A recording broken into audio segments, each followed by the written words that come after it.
যুক্তরাষ্ট্রের president Donald ট্রাম্পের সামাজিক যোগাযোগ মাধ্যমে দেয়া একটি কড়া পোস্ট ঘিরে ওয়াশিংটন ও তেহরানের মধ্যে নতুন করে উত্তেজনা ছড়িয়েছে। বুধবার ট্রাম্প নিজ সামাজিক যোগাযোগ মাধ্যম ট্রুথ সোশ্যালে একটি ছবি শেয়ার করেন, যেখানে তার পেছনে ভয়াবহ বিস্ফোরণের দৃশ্য দেখা যাচ্ছে এবং ছবির ওপরে বড় অক্ষরে লেখা ভদ্র সাজার দিন শেষ।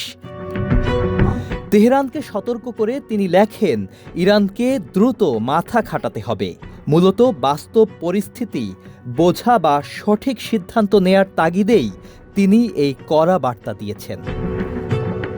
যুক্তরাষ্ট্র ও ইরানের মধ্যে চলমান আলোচনা নিয়ে যখন গভীর অনিশ্চয়তা তৈরি হয়েছে, ঠিক তখনই ট্রাম্পের এই হুঁশিয়ারি এলো।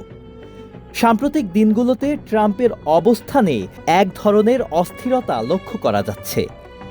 তিনি কখনো কূটনীতির মাধ্যমে সমস্যা সমাধানের কথা বলছেন, আবার কখনো আলোচনা ব্যর্থ হলে ভয়াবহ পরিণতির হুঁশিয়ারি দিয়েছেন। আলোর পথে নতুন দিশা।